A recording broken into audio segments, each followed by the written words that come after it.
Gafar bàbá wa lọ́yọ̀ọ́ bàbá wa Akọ́ládé Akọ́ládé mà dáa púpọ̀ o Allah àfa Akọ́ládé mo dé òde kan èmi ẹ gbàgbé èèyàn fa Allah o àfa yóò gbọ́ akérèmọkùnmọ́lá ẹ̀yin dé bọ́lá ńlé mọ́tò wa yìí wọ́n páàkì wọn bẹ́ẹ̀ lé àwọn òní tí wọ́n dá mọ́tò bàbá wa mọ̀ ń ta pa bàbá wa ń bẹ́ẹ̀ ní wò sí ńlé ẹlẹgbẹ́ yìí sọ́kọ̀ kan náà ń gbé yín lọ lé ìwé ta ló gbà wá lọ lé ìwé àwọn tá a lọ lé gbó tá a rówó tá a fi wọkọ̀ lọ lé padà.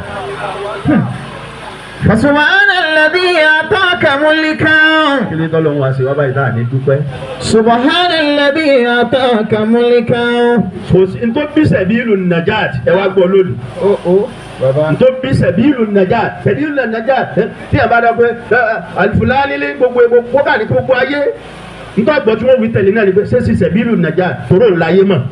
Subhana alladhi máa gbọ́rọ̀ ataka mulkan. ẹ wo bi tí alifulani gbogbo alifulani dé. kò sí tó bí sẹ̀bílù nàjà ọ̀rẹ́ tí tata alifulani máa ṣe. ẹni tí ò ní tí máa bùnyàn kò ní gbàgbà yóò sì máa bùnyàn. wọ́n fẹ́ tó ń bùnyàn yìí tí ì ní kódà tí n bá ṣe ó wù mí kí n máa fún àwọn èèyàn ní nǹkan Ọlọ́run padà gbà. فسبحان الذي أعطاك ملكا وعلمك الجلوس على السرير. bàbá àkàlà gbọ́ tó ju farabalẹ̀ tí bàtí sọ̀rọ̀ kó dákẹ́ ju ẹ. bàbá àkàlà gbọ́ fún wọn mọ̀lẹ́ ọ̀nà ilé yánjọ́ ni ó sì wà lọ síbi tẹ́tí tẹ̀rán kára ó lè ta. àwọn àkàtì ń bẹ lẹ́yìn rẹ̀ tí wọ́n lẹ́nu tí wọ́n pa o wọ́n fún ọ lẹ́nu lóde ọ̀wọ́ alọ́ kára ọ̀lọ́ tẹ̀rán fún àmàlà.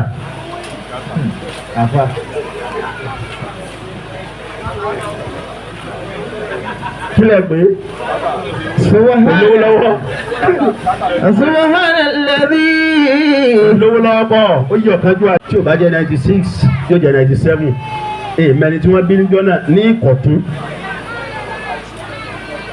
ọmọ bàbá jẹ́ ọjọ́ bímọ níjọ́ náà wọ́n á bí ọkùnrin bàbá oníyanjú ọlọmọsà kí àfa mi náà wàá sọ̀rọ̀ débẹ̀ àwọn àgbẹ̀ bànú náà bànú àbúná yìnyínná wà bánà tùnà. bànú náà bànú àbúná yìnyínná wà bánà tùnà. táwọn bí yọ̀nà ṣe ń bẹ sọ́ọ̀tù. bànú náà àbúná rijalil abaidi. sílẹ̀ náà sọ lórúkọ bàbá oníyanjú ẹ̀ ń jẹ́ kí n rántí báyìí orúkọ bàbá oníyanjú wọ́n tún wá sọ. bànú náà bànú àbúná iná wàbànà tuna. Banuhunna abna'u rijalil aba'idi. Banuhunna abna'u rijalil aba'idi. Banuhunna abna'u rijalil aba'idi. ọmọ táwa bí Banuna tí ń jẹ́ Tawfiki. Tawfiki ya Tawfiki náà rè. Banuna banu abunayna wa banatuna. ọmọ tá a bí tó jọkùnrin bó bá bímọ ọmọ wa nù ni. Banuna banu abunayna wa banatuna. àwọn banatuna banuhunna. Banuhunna abna'u rijalil aba'idi. Banuhunna abna'u rijalil aba'idi. ọmọ wa obìnrin tá a bá bí òun ibìkan ní òtún máa lè bímọ fún wa ó dún ọmọ wọn bò mí.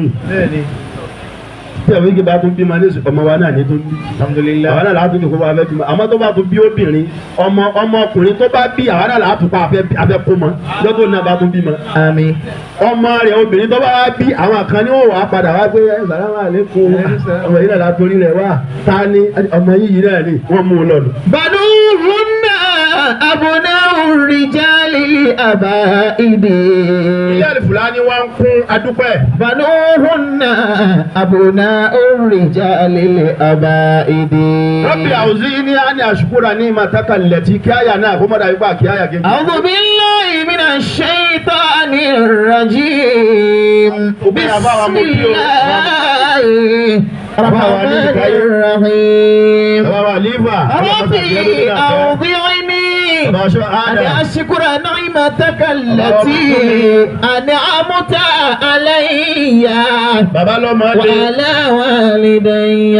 dókítà gédéhùn Naam. bí tí mo rò pé mo ga ni àmọ́ tí máa dé ẹ̀gbẹ́ ají ṣé Abdulhafiz bọ̀rọ̀ kìíní ìwọ̀n á tún wá wò wọ́n lókè báyìí gbà kì í ṣe àṣẹ bàbá yìí tó ga jù mí lọ dára báyìí. وعلى والدي وأني أعمل صالحا. sọ̀rọ̀ dáwí wọ́n gbogbo pass gbogbo. الله أكبر. فريضاء. gbogbo yẹn àbá mi àbá wa jagun àbá wa kọ́ládé gbogbo yìí mo kí a kú oríire náà. الحمد لله. wọ́n máa ń ṣàdúrà fún àbá kan pé ó ṣe dáadáa ìwọ àbá tó bábà ń bẹ̀ jẹ́ lórí ọmọ àdúgbò ẹ̀nìkan wọ́n ń ṣàdúrà fún un. gbogbo tí Dr. Al-Fulani ṣe lórí tẹlifíṣàn àpọ́nlé gbogbo àwọn àbá ni. الحمد لله. àbí ẹni tí máa ń wò tí ń fọkàn sí pé òun lè pé ó máa bá. Al-Fulani ó sì gbàgbé àná ẹni tí ò bá yókè ẹjọ́ yé yín kò gbàgbé mi o kò gbàgbé mi o kò gbàgbé mi o kò gbàgbé mi o ó bá kó gbẹrù kalẹ̀ yóò pè mí ni ẹnu rìndọ́ ọjọ́ tètè yọjú ká tó kó kinní yìí tán tó gbàgbé mi nù ó bá dé mọ́sálásí mi yóò tún júlẹ̀ fún wọn mẹ́ bóyá owó tí Dr. Al-Fulani gbà fún wa la fi ṣe tọ́lẹ̀tì mọ́sálásí jímọ̀ mi. لا إله إلا الله. ẹ dákun sọ gbàgbé mi. Rabbi awzi'ni. ربي أوزعني أن أشكر نعمتك التي أنعمت علي bí o bá ti dọ́dọ̀ rẹ wọn náà máa fọkàn ṣàdúrà. وعلى والدي. àbí الله أمرك يا فلاني kí ló ń bọ̀ mọ̀ lókè Al-Fulani ó kú. طال farabalẹ̀ wá ti rówó àbò farabalẹ̀. يا فلاني وهل ننسى جهودك يا فلاني أنا بالنهار كذا الليالي فموتك ليس ìkọ́lé kí ينفعنا làgbàgbọ́ rẹ̀ owó àti فلاني sàrámù.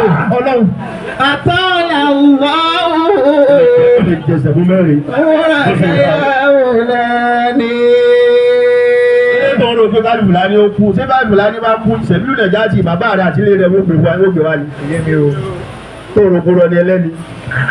Ọlọ́run jẹ́ gbogbo wọn sórí ire lójú wa. آمين jẹ́ gbogbo wọn lálùbáríkà lójú wa.